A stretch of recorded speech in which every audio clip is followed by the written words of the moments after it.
it is available, so we'll get her in there. One of the nice features of software, especially online software, is it changes all the time. So things move. The ability for us to choose a breakout room just came out about a week ago from Zoom. So that's a new feature too.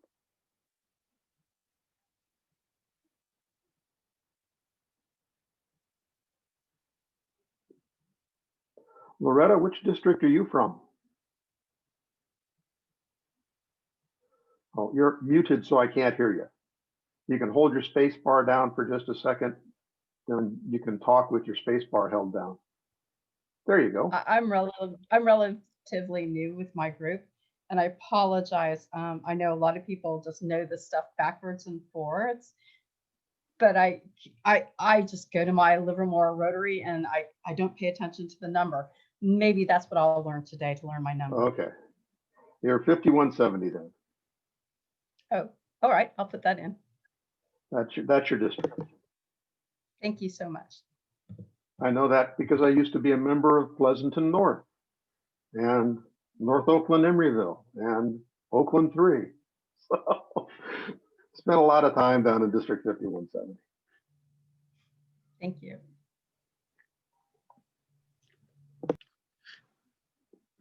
Now, so what geographic region is 5020?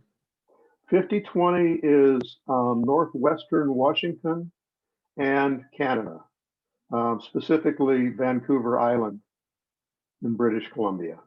So it's Vancouver Island and then northwestern Washington. And then there are a couple of other districts that have northern Washington and eastern Washington. 5030, 5050.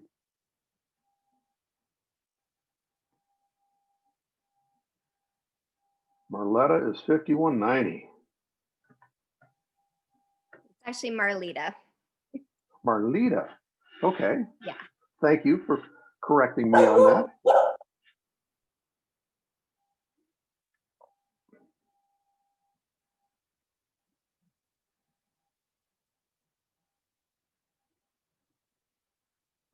Ethan is 5400.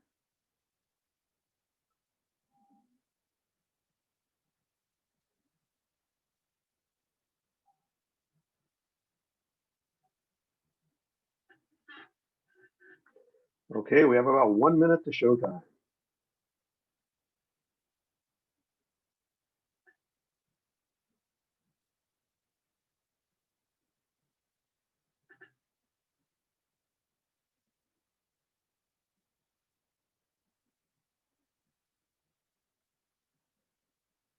Pamela, 5030, another Washington district.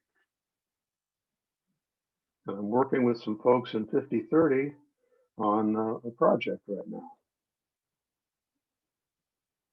Very much related to this presentation, in fact. Okay, so I'm Mike Cloutier. I am the Youth Exchange Chair for District 5020, but I was the Youth Protection Chair for District 5020 for several years, developed the youth protection policies that we're using in District 5020.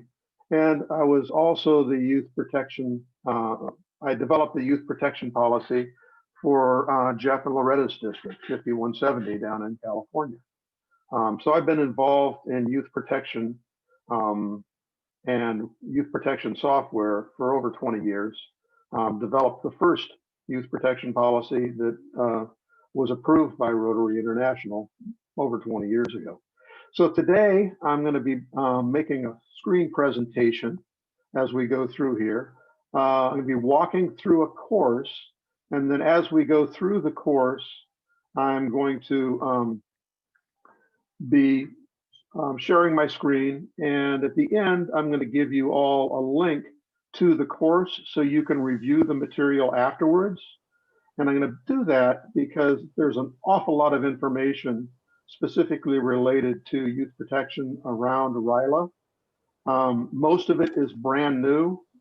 Ink's not even dry yet on the new Rotary Youth Protection Guide that just came out. And so I'm going to highlight some of those sections that are germane to RYLA, and then I'm also going to be covering a solution to address a number of the requirements that Rotary International has got now. So I'm going to share my screen real quick, and I hope that you all can see my screen. If somebody could unmute and give me a yes, that'd be great. Yes. Yes, we see it. Okay. And get this over a little bit further so that you can see it. So November of this year, Rotary International issued a new youth protection guide. They had a youth protection guide that was issued about 2-3 years ago. And it was a significant improvement over the old sexual abuse and harassment prevention guide. This youth protection guide focuses much more on other Rotary youth programs than the other one, the previous one did. The previous one was primarily focused on Rotary Youth Exchange. So the training session today, we're going to showcase several of those changes. And then we're going to also be talking about ways to address some of these things. So statement of conduct for working with youth. I think probably every one of you has seen this. Rotary strives to maintain and create a safe environment for all youth who participate in youth activities to the best of their ability. We must safeguard those children and young people with whom they come in contact and protect them from physical, sexual, and psychological abuse. So we've had a statement of conduct for working with youth for 20 years in Rotary right now. But the most recent version is from October of 2019. In the new Youth Protection Guide, they state a couple of things, and the highlights in here are mine, but the principle of the protecting youth has to be it's the word I'm looking for, embraced by all of our districts, clubs, and volunteers at all levels, as well as in all of our materials, programs, everything else that we do, including communications with the parents and guardians of our students and young people. A key point is that RI is now saying that safety of young people is our first priority. More important than anything else that we do, keep young people safe. So for us as districts, we need to make sure that we adhere to local youth protection law and procedures, as well as Rotary's code of policies, the Rotary Youth Protection Guide.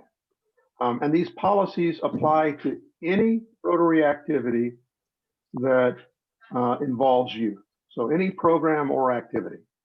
So it used to be youth exchange primarily, then they started bringing in interact a little bit. Now it's all Rotary activities or programs that involve youth. So a few definitions, and these first couple of definitions are straight out of the Youth Protection Guide. So a volunteer is anyone who's an adult who's working directly with young people in a Rotary youth activity. Supervised, unsupervised, you're a volunteer.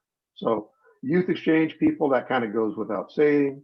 Program counselors and advisors. So all of your RYLA counselors, advisors, any participants in RYLA are considered volunteers. And that's important when we get into some of the screening requirements a little bit later on. Anybody who transports participants to events. So if you have Rotarians take students to RYLA and drop them off, they're considered volunteers, and there are certain requirements, screening requirements for those volunteers.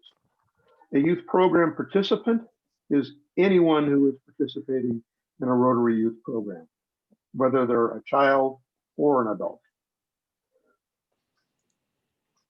So additional definitions that a lot of districts are using, individual certification.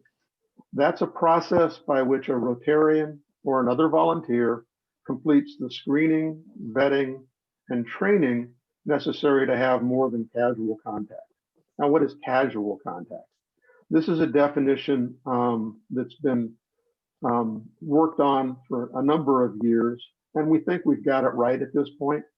But casual contact we consider to be incidental, infrequent group contact. So 3 words, incidental and infrequent. So it doesn't happen frequently, obviously, and it happens in a group setting.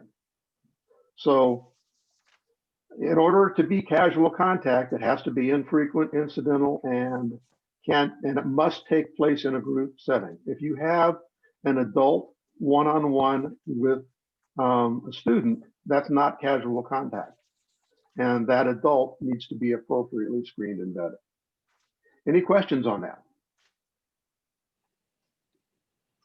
Yeah, how big should your group be? Can it be two Our group youth for and which? 1 adult, or 3? You know, when does Yes, it we're going to be become talking about that. The kind of rule of 3, and we'll be talking about that a lot more a little bit later, but both either 2 adults, 1 student as a minimum, or 2 students, 1 adult as a minimum.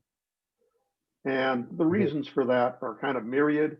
It protects the student, obviously, if there are 2 students with 1 adult, but also it protects the Rotarian or the other volunteers. If there are 2 students and 1 Rotarian there, then you won't end up with a he said, she said kind of a thing. 2 other definitions, youth volunteer Can I- management system. Yes, Can I just ask you a question? Our club often has the Interact students attending our regular meetings when we were having regular meetings. Would that be under the casual contact as well? it's not casual contact. I mean, it's if you're, let me back up a little bit. So you're saying your Interact students are attending every week, or they're attending quite often. frequently? They attend Okay. quite frequently. We get 1 or 2 students, and quite often they have something to report or present to our club on behalf of their Interact group. Right. That is considered, it's obviously group contact. I would consider that to be casual contact because it is a Rotary meeting. Specifically, it's a Okay. Rotary, a club meeting. And so you're not going to need to screen and vet every Rotarian in your club. But I will give you some recommendations for things that you can do to protect the Rotarians in the club who are not appropriately screened and vetted. So 2 more definitions: youth volunteer management system. It's the administration system that a lot of clubs and districts are now using to manage youth certification process for clubs and volunteers for everything outside of youth exchange. And then for those of you who are involved in youth exchange, you're probably familiar with the Youth Exchange Administrative Hub. That's the system that most clubs and districts in the United States are using to manage the youth protection certification process for everything youth exchange. So students, host families, volunteers, all of that's done in the Youth Exchange Administrative Hub. So jumping right into the Youth Protection Guide.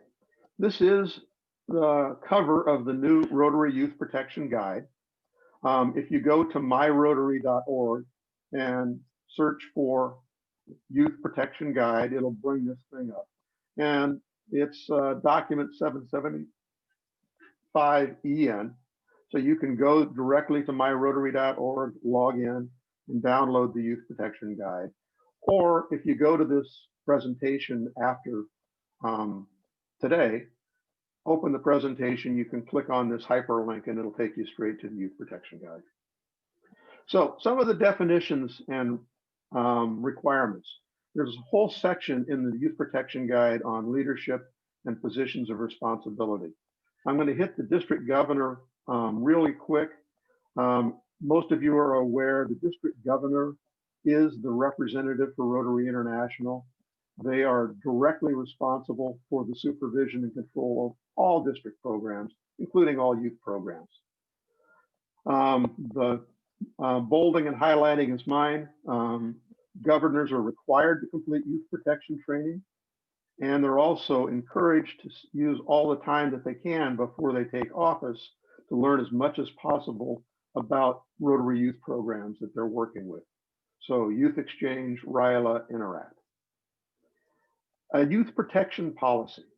So the youth protection policy needs to have many, many components to it. And this is a complete list of the requirements from the new Youth Protection Guide. The items that I have highlighted here in blue are things that are covered by the Youth Volunteer Management System. Obviously, you need to have the statement of conduct for working with youth. You need to have procedures to ensure that clubs comply with both district and RI requirements. Kind of makes sense. You have to have criteria and procedures to screen and select volunteers. You have to have procedures for training volunteers. You have to provide participants with a support network. You have to have a system to manage program documentation and to maintain all confidential records. Once again, guidelines for reporting have been there all along in youth protection policy requirements. A disciplinary policy to address individuals who exhibit inappropriate behavior, that's new. Procedures for managing crises, including a communication plan, that's been amplified in the last several years and is very prominent in the new Youth Protection Guide. And then policies on how to safely store electronic data and personal information of your volunteers and participants. The last bullet is on travel, including overnight travel. And overnight travel, there's a whole new section that we'll be covering in a few moments that talks about overnight travel requirements. So your youth protection policy at the district level needs to cover all of that stuff. So as a district program chair, including a RYLA program chair, what are you required to do? In accordance with the Rotary's Youth Protection Guide.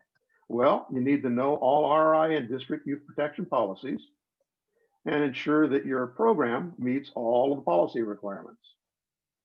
You need to assist with participant screening and selection and risk management. You need to develop an effective support system for youth that are working in your program, encouraging them to report and cope effectively with challenges. Communicate, obviously, coordinate with the district youth protection officer or governor to respond immediately and thoroughly to any allegations, and keep the DG informed of what's going on in your program. So volunteer screening and selection. The requirements from the new Youth Protection Guide are right here.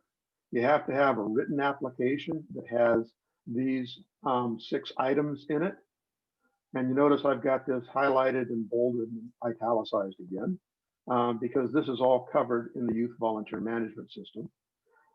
You have to do interviews, and you have to follow an established list of relevant questions and ask every volunteer the same questions, regardless of how familiar they are with the program or with Rotary. Reference checks, similar thing. Standard set of questions, and you don't skip references on an applicant because they've been involved in Rotary or they've served as a volunteer for another youth serving organization like Boy Scouts or the YMCA. You're required to do a criminal background check, a criminal record check. And the recommendation is that that is done every 2 years. And you have to do volunteer training that covers these 6 topics: how sex offenders behave, how to recognize abuse and harassment, how to behave in ways that keep participants from feeling uncomfortable, learn how volunteers can protect themselves from false allegations, how to recognize grooming behavior, not only understand what it is, but how to recognize it and how to respond to it, and then how to report alleged or suspected abuse or harassment. Now, volunteer training, the North American Youth Exchange Network has come out with an online youth protection awareness training course, and that course covers all 6 of these items. Document retention and information privacy is a new section. Access to sensitive information should only go to those who need it and you have to securely maintain all records of background checks, waivers, and screening according to your own document retention policies. But RI is saying that those document retention policies should allow you to maintain as much information as possible in event that there's an abuse or harassment allegation many years later. So in 5020, we retain all documentation forever at this point. We're not going to be destroying any of it. Overnight activities. I mentioned we were going to talk a little bit about that. So youth activities involving overnight stays obviously require some additional precautions. And I'm going to run through these relatively quickly, but there are some points that you may or may not be doing for your own in-person RYLA sessions. Now, obviously, if it's a RYLA session that's being done via Zoom, that's very, very, very different. There are some specific requirements that we'll talk to on that when we're done. You have to screen and train all of your adult volunteers who are going to be staying overnight with those young people. And by screening and training, we're talking about individual certification. They have to run through all of those steps that we talked about. Prevent unsupervised individual contact between young people or between a young person and an adult. So at least 2 youth participants if there's 1 adult volunteer, or 2 adults accompanying 1 youth. So that goes back to the question earlier. You need to have a meeting, and my wife suggested I put this thing in here because RYLA is kind of like moths to a flame. When you get young people with hormones raging together, all kinds of stuff can happen. So you're going to need to review with your volunteers all your policies and procedures and discuss the general risks of overnight trips.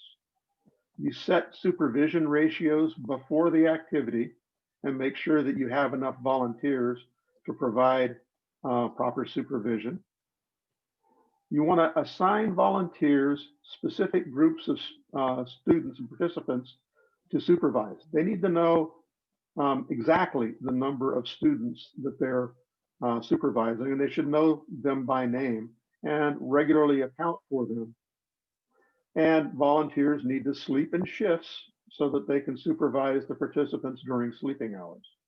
I don't know how many of you have participated in RYLA as a supervisor or chaperone, but in all of the RYLA events and other camps similar to that, it's an all-night affair to keep the students away from each other.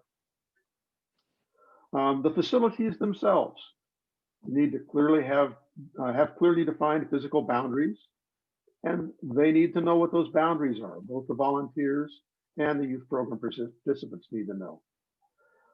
You want volunteers to monitor high-risk areas, such as the toilets, entrances, exits, hallways, classrooms, offices, any other out-of-the-way locations, because students will find a way to get there.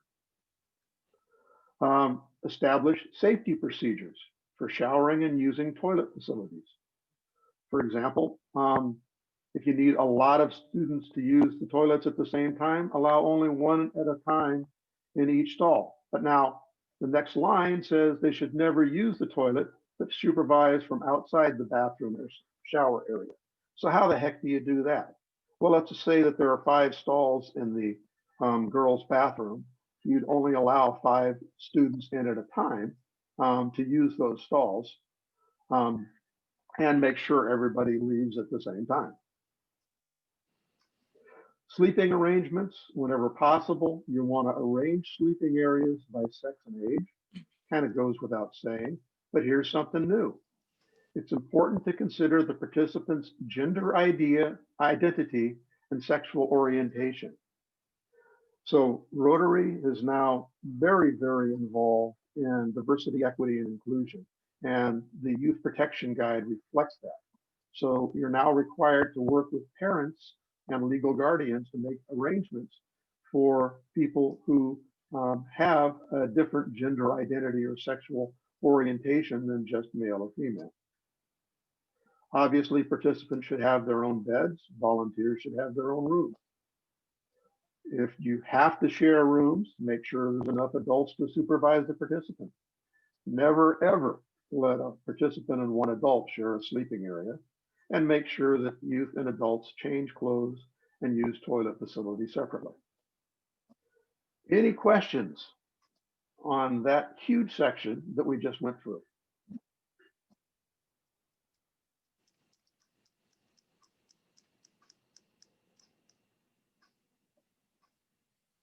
I'm going to take a look at some of the questions now that came across. Ethan said, do applications interviews have to happen on any cyclic basis for returning and repeating volunteers? And the answer is yes. Best practice is that you'll be doing application interviews for your volunteers on some periodic basis.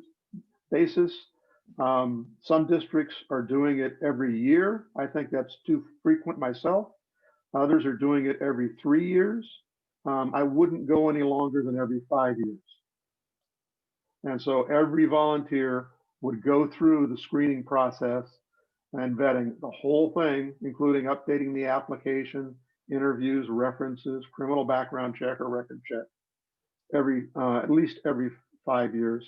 But your district can set that, and we'll talk a little bit more about that. I don't see any other questions there. So we're going to go on to awareness and prevention. So go ahead. The whole purpose of the Youth Protection Guide and all of these policies and procedures and everything that's in the Rotary Code of Policies regarding sexual abuse and harassment prevention is to create a safe environment. And in order to do that, you have to set clear standards and policies. Well, I showed you earlier what the requirements are within the policy, but you have to make sure that you enforce those standards and policies. It's critically important to make sure that everybody who's involved in your programs follows the policies and guidelines that you establish, and make sure everyone understands their responsibilities. And that includes volunteers as well as program participants. If you've had the appropriate training, then you can pay attention to the warning signs that you can see. For example, a student that's normally outbound and gregarious is suddenly withdrawn. You know, there's a lot of different things that can happen with students. Most of the time, it's something that could be innocuous, but you need to be able to recognize those signs and then talk with the student to make sure that that there's nothing else going on there. And probably the most important one is take reports of inappropriate behavior and abuse seriously. If a student or a program participant comes to you and says that they were harassed or bullied, you need to take action to make sure that that is addressed immediately and properly. Boundaries between adults and young people. It's really important that both the adults and young people understand the boundaries of appropriate behavior and learn how to tell others when those boundaries have been crossed. So example, physical interactions, even if you want to just hug a student, you always want to get consent first to make sure it's okay. And you can pretty well pick up on that by just opening your arms up. And if the student starts to back away, that's a pretty good indication they don't want you to give them a hug. You want to keep verbal interactions between adults and youth appropriate, because it's just as important as maintaining appropriate physical boundaries. Sexual innuendo and verbal interactions with students, completely inappropriate. We spoke earlier about one-on-one interactions. Obviously, in some Rotary programs, particularly Youth Exchange, there's going to be time when adults need to spend one-on-one time with students, but that poses a greater risk of abuse and harassment and a risk of allegations of inappropriate behavior for the volunteer. So you want to avoid that whenever possible. Communicating with participants by text message, email, social media, or personal phone obviously presents all kinds of new challenges. So you don't want to be communicating with your students or program participants individually. You want to be corresponding to a group. Now, there are going to be some times when you do have to do a one-on-one communication electronically, but make sure that that's kept to a minimum and you only do it when it's absolutely essential. Tim pointed out that a good practice is for one-on-one is to be in view of another adult. Absolutely, absolutely. And even in RYLA, if you need to counsel a program participant, do it with an open door and somebody else in view. They don't need to be overhearing the conversation, but they should be able to view your interaction with the program participant. Gift giving. Gifts usually express care and friendship, but can also be used as a grooming behavior. So make sure you establish gift giving guidelines for your program. So most probably you're not going to be giving gifts at RYLA camps. Yeah, everybody will get their t-shirt, but they're not going to be, you don't expect your counselors to be giving gifts to any of your program participants. Boundaries among participants. This is probably one of the biggest issues that you have with RYLA. Some special considerations for physical and electronic interactions just between young people, because it's really easy for us to overlook signs of abuse or harassment between participants. And that is not allowed either. So Rotary Youth Protection Guide is designed to protect against adult on youth harassment, as well as peer-to-peer harassment with youth or with adults. So physical interactions with your program participants. RYLA may have physical contact as you're doing some group activities, but you need to make sure that they understand what appropriate boundaries are for those physical activities.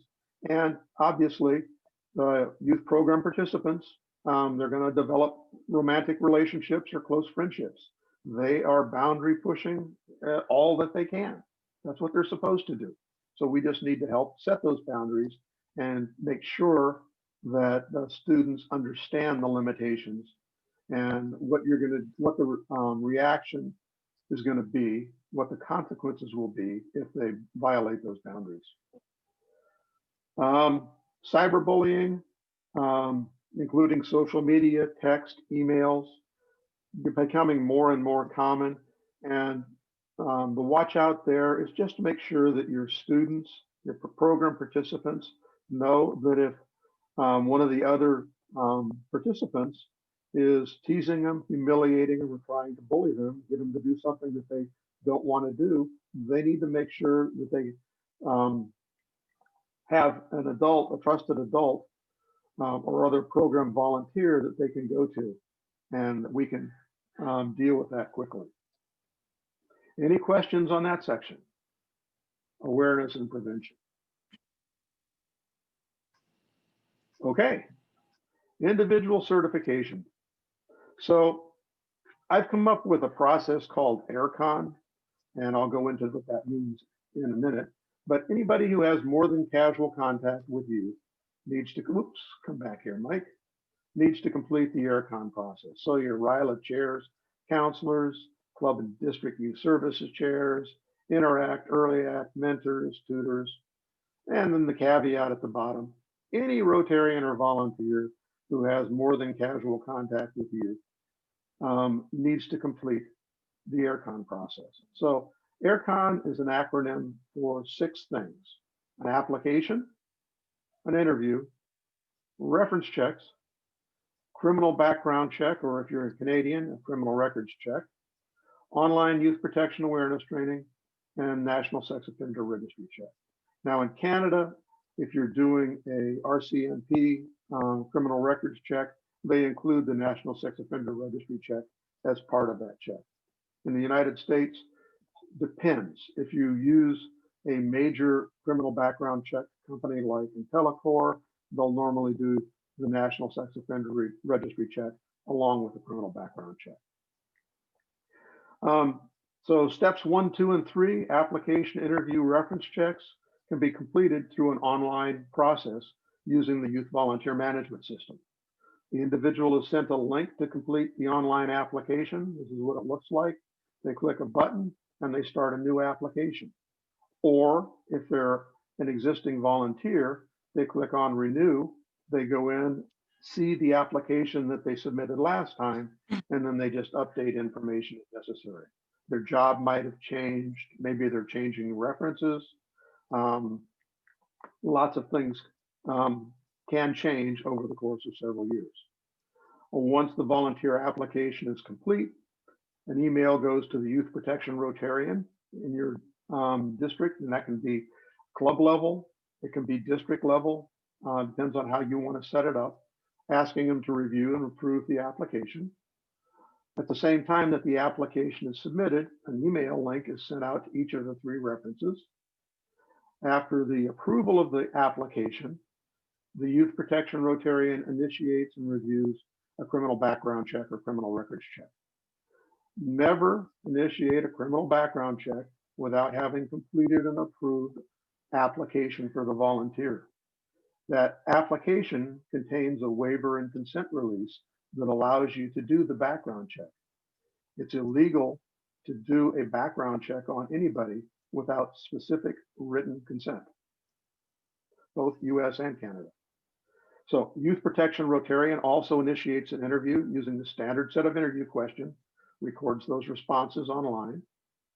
As each of the 3 references responds, the Youth Protection Rotarian will receive an email asking them to review that reference, review and approve the reference information. If the volunteer hasn't already done youth protection awareness training, then the Rotarian will send them a unique link, allows them to go on and complete that online training. It's automatically recorded back in the Youth Volunteer Management System. And I mentioned the National Sex Offender Registry check. If it's not included with your criminal background check process, there's a link in the YVM system. You just click on a button, enter first name, last name, and it does the National Sex Offender Registry check. Any questions on that? Yeah, quick one Okay. here. So I don't think our district has this set up. Is there a charge, or do they have to buy into this thing to set it up? I'm familiar with Yes, there YA is a because of charge. Youth You do, Exchange. yeah, you do need to buy into the system. The system itself is $500 a year, regardless of the number of volunteers that are entered in the system. So we've got 15 districts now live on it. And number of Rotarians and volunteers range anywhere from 300 to 400. I've got 5,000 in District 5020 listed in there. Right. So I'll just, I don't know if we can $500 have a a, year fee. I don't even know if we have a youth protection officer, so we'll see. I'll do some checking. Yeah, well, that's why you need to Yeah. check. So, well, I work extensively with Youth Exchange, and I'm familiar with the whole process. I've done it myself several times, and Right. actually I have access to YA Yeah, and look up things. But yeah, we have Interact people. It looks like we have a whole staff of RYLA people to deal with now, and so we need to start Exactly. getting it on. So Right. yeah. Yep. And you can't put them into YA. It's a violation of the licensing agreement to put them into YA. And you don't want No. to, because the screening and vetting requirements are different for all other Rotary Youth programs than they are for Youth Exchange. An example, Youth Exchange, you have to do a criminal background check in the United States annually for every volunteer. Well, you don't want to do that for your RYLA chair, your Interact chair and stuff. So you set up a program that allows you to use Yeah. a different frequency for all of those But rotations. I've looked at other districts So- and they have the simpler system set up, so we'll have to investigate that. Just a suggestion, I was a skeptic. And I'll show you that system, but Yeah. right at the end Okay, here. but just a comment on, So, we went over all these rules and new stuff, and just a suggestion and just a heads up, I was a scoutmaster for a co-ed group for the World Jamboree, and they have similar rules, and one thing that they didn't anticipate is that you need more supervision to, like I had 35 kids and 4 adults, and it would have been handy to have maybe 2 or 3 more adults, because when you're taking 2 people here and 3 people here, you don't have enough room to monitor and do that. So as Right. we implement these rules, you might if you're running a program, you need to have appropriate supervision. So just a comment. Right, that's an excellent point. And a related comment to that is that, there is a chance, a slight chance, but there's a chance that somebody is going to be injured or become ill while you're conducting your program. And if that's one of your volunteers, your chaperones, you lose coverage if you don't have at least 1 or 2 more chaperones than you think you're going to need. Right. Yeah, we actually Okay, had a moving on. partner. Oh, go ahead. Go ahead. So all volunteers who have more than casual contact with youth need to complete youth protection awareness training. And there was those 6 bullets that were covered in youth protection awareness. In the YVM system, that's the NAN online youth protection awareness course. They're sent a personalized training link to complete the online youth protection awareness course. And then the Rotarian who is doing the screening and vetting can either send those links individually or to a group of Rotarians directly. So they can click on a link to send selected members to youth protection awareness training. This is one of the screenshots from the YVM system. If the volunteer's name isn't in the database, club is not using Club Runner or DAC-DB, your club YPO will need to manually add the Rotarian to the system. That's true today, but the YVM system is being integrated with My Rotary. So in the future, you won't need to do that, depending on how your district chooses to implement the integration with My Rotary. So the Youth Volunteer Management System, it was released in August this year. We've currently got 15 districts in 3 countries live on the system, with 12 others who've expressed an interest and or are planning to adopt the system in the near future. I'm going to see if I can jump over and give you a quick overview of that. We've got about 15 minutes left. Good. So this is the Youth Volunteer Management System for my district, 5020. We have district leadership up here so that we can email and communicate with them.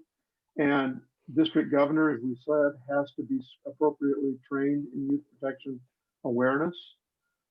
Similarly, the district governor-elect, district governor nominee, we get them in early so that we can get them appropriately screened and vetted. We in 5020 do things somewhat differently than other districts.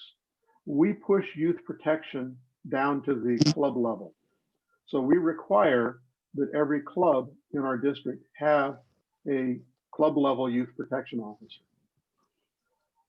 And we've also set up our policy so that there are really 3 people responsible for youth protection at the club level. Obviously the club president, and obviously the club youth protection officer. The 3rd person is the club youth services chair, or if they don't have full up youth services program, because it's a relatively small program or club, then that can be either the Interact advisor or the youth exchange officer. And we even have some clubs that really don't do Rotary youth programs. And in that case, we allow them to have 2. So you notice here in Centralia, we have the club president and the club youth protection officer is listed in both positions. And that tells the district youth protection officer that, hey, this club is not allowed to do Rotary youth programs. In addition, if we drill down into a club, and I'll drill down into my club, and I'll drill down into my record, you can see for an individual, when was their last application, interview, criminal record check, National Sex Offender Registry check, last online youth protection awareness training, and are their references reviewed and approved. So you have the ability to see that as a district youth protection officer. If you implement it at the club level, then you give the club youth protection officer to view that information for his or her club only. The approval process is very, very, very simple. As the documents come in, you'll get a receive date. It'll start out with an evaluate button here. Right where you see upload, it'll say evaluate. You click the evaluate button, it pops up the document. You review it, and once you've approved it, then it's approved, stamped approved, and the date that you approved it is listed. You notice this update from Yay. I said the systems integrate. So if you link your volunteers who are involved in both Youth Exchange and other Rotary Youth programs, the data will flow from the Yay system into the YVM system automatically. As soon as it's updated in Yay, it's updated in YVM. And the information that's updated is all of the information that you see here: application, background check, interview, reference checks, all of the training that you've done, and the National Sex Offender Registry check. The volunteer detail information that comes across is last name, first name, email address, district, and club. That's it. You can see here I'm listed in the Yay database in W02, which is Wessex District 5020. And I'm also authorized district level access to the volunteer management system. And I am also my club's youth protection officer, so I'm authorized club level access also. That access goes on for a longer period because it's a 2-year billing. Any questions on anything that I've covered thus far?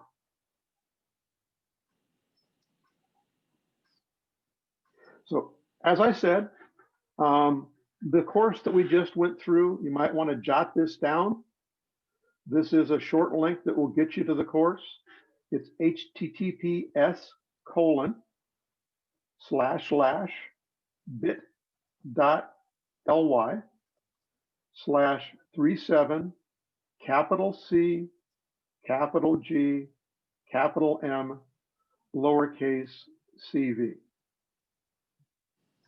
You click on that link, it'll take you to this course, and you can review it at your leisure, because I went through a lot of this stuff fairly quickly. So please, let's open it up to some questions. And unmute yourself if you have a question. Hey, Becky. Becky is the Youth Protection Officer. Hey, Mike, sorry about that. 5020. I was on the, No problem. I was on the other call, the other 9 call, or a 9 call. Yep. Good morning, everybody.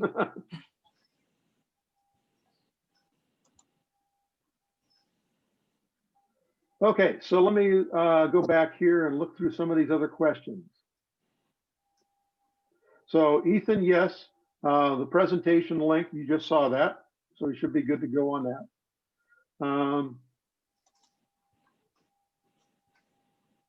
Is the YVM program accessible for it's not accessible for non-Rotarians volunteers, but you enter non-Rotarian volunteers. So I'll share my screen real quick again, and I'll show you how that works. So if we're looking at a Rotary club here, I'm looking at my club, and if I want to enter a non-Rotarian volunteer, all I do is click on the add link, and I put in their first name, last name, email address. They'll be linked to the club, but they're not linked as a Rotarian in the club. Becky already answered that. Other questions? Mike, I've got a It question. was I'm with like the, drinking from a fire hose, but there you go. yeah, Yes, Tim. I'm with the Leavenworth Rotary Club. And our district governor kind of tapped me. I run a YMCA camp and asked me to chair our RYLA committee for our district, District 5060, in hopes that we could pull one of these events off either in the fall, maybe the spring. One of the questions that I popped up in here, obviously child abuse prevention and all the stuff that you've just talked about is something that we do pretty extensively here at the YMCA. There was talk of bringing these kids out to our camp and running an event there and utilizing some of the staff that the YMCA hires. If that's the case, do they also need to go through the RYLA background checks, much like the Rotarians do, or is that assumed that because of the Excellent question, Tim. It's first, it's illegal in the United States for you to share the criminal background check information from one organization to another. So we wouldn't be able to view the youth protection screening, or specifically the criminal background check, or any of the rest of the screening that you do for YMCA. If it's a YMCA program, then we assume the YMCA is handling all of the screening. If it's a RYLA program and it's got Rotary's name on it, then they have to be screened and vetted in using Rotary standards and to Rotary's requirements. Because as you mentioned, there are a little bit of some nuances and differences about the screening and vetting requirements for different youth organizations. But first, you can't use any of the criminal background check or other information that was obtained for YMCA. And second, it has to be a totally separate screening process. I know it's frustrating for a lot of people to do that. That's one of the reasons we've moved to online processing, is to try to make it as painless as possible. So I hope that answered it. Oh, good. Other Thank you. questions? Oh, come on. Daniel, you got to have at least one question.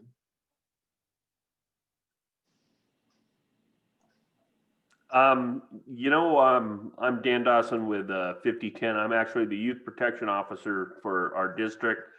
And I'm pretty new to the job. I've been in youth exchange for probably 10 years. I noticed the YA programs and the youth volunteer management programs are very similar. They're probably made by the same creator. Yes. Yes, they are almost identical. There's actually more features and functionality available in volunteer management related to volunteers and to club level screening, vetting, and maintenance of those RI requirements to ensure that clubs are compliant. But yes, the two systems are almost identical, and in fact, they are joined at the hip. You can link a volunteer from YA into YVM, and all of that information is automatically updated. There's a particular reason that I did that, which was didn't want to have to teach people two different systems. And so from the screening and vetting perspective, the two are absolutely identical. Okay. A lot of our clubs in 5010, I'm not sure if they have youth protection club officers at the club level. And it's not necessary to do that, Daniel. There are some districts that are managing it at the district level. And so a district youth protection officer maintains that. The reason that we push it down to the club level is there's no way that you, as a youth protection officer at the district level, can monitor the activities of all of the clubs in your district. So in the absence of a youth protection officer, the administration of the management would go to, say, the young generation's chair or the club president? You could do it that way, or you could have it go to the district youth protection officer. Right. There are some districts that are running it that way, but the system is flexible enough that you can do any of those three options. You can run the whole thing. You could add a deputy, if you will, to assist you, or you can push it down to the club level. All right. Thanks so much. Sure. Other questions? Bill, you're quiet up there. You're muted. Gotta hit the space bar or Alt A.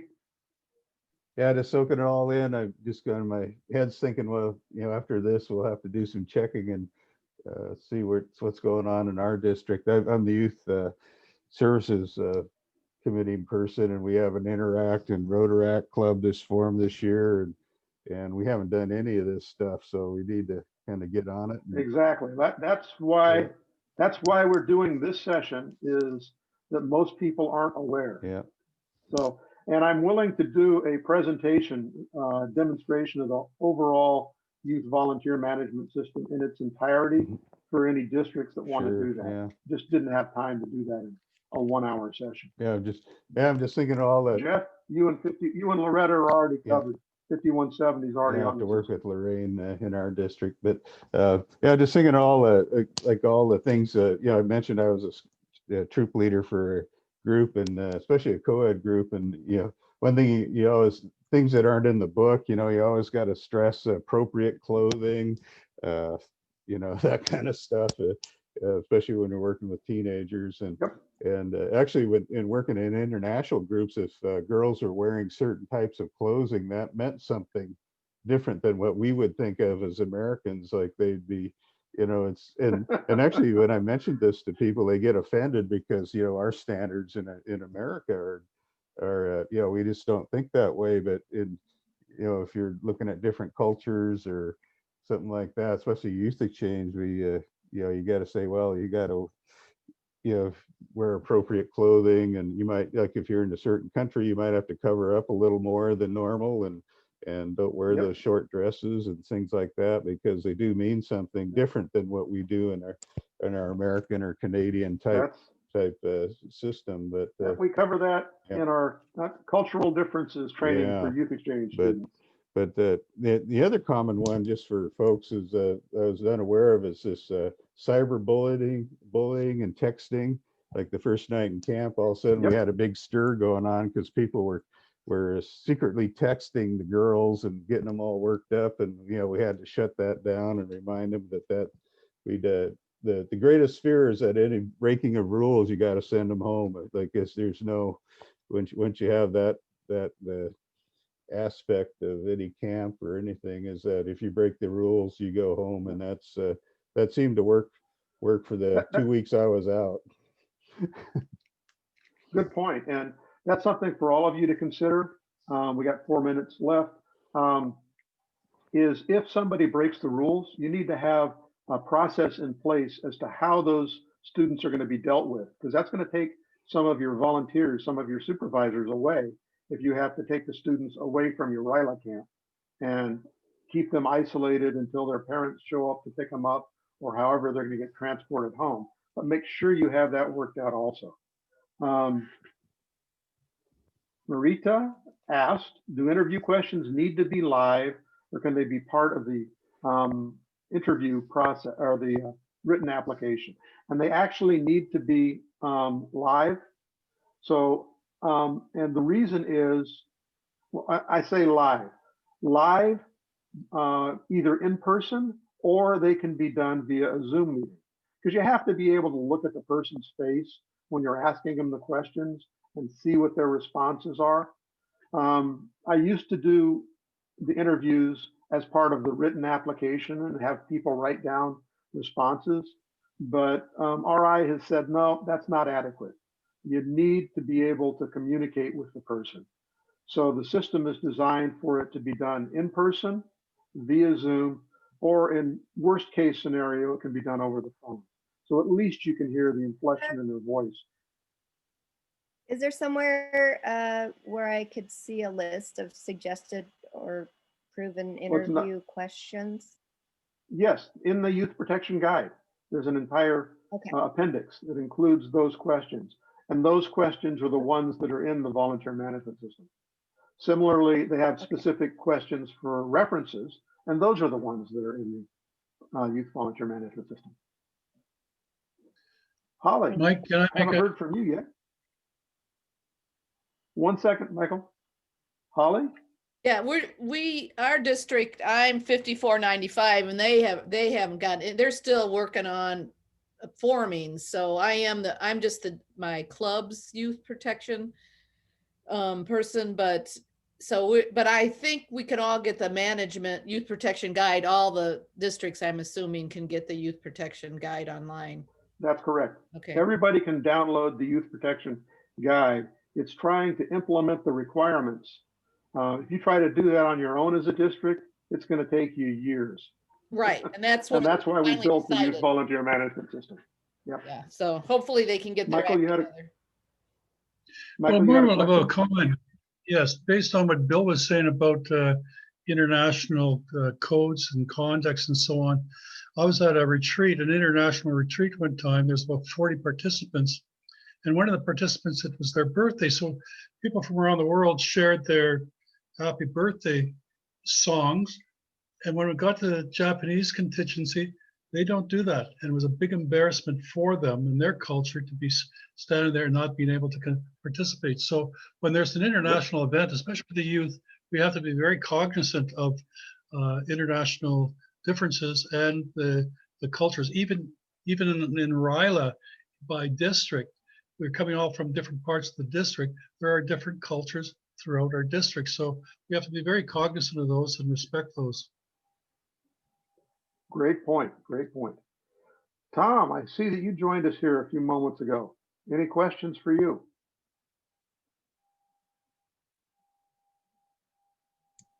You're muted, Tom. Tom Novotny. Yep. Okay, my only question, I want you to cover the gender specific rules that we're trying to accommodate people that don't identify with your typical genders. Yes. If you could. If there's not enough time, Well, you and I can have a separate discussion, but yeah, we'll have to have a separate discussion on that. But you do need to be able to accommodate it. And so as part of your RYLA program, you need to address how you're going to communicate with that. And I can put you in touch with people who have already done it, and it'll make it a whole lot easier Yeah. for you. And we've got 29 seconds. So thank you all very, very much for attending. I hope you got some good information out of this. I'm going to share my screen one last time to put that URL back up there for you. Make sure everybody's got that written down.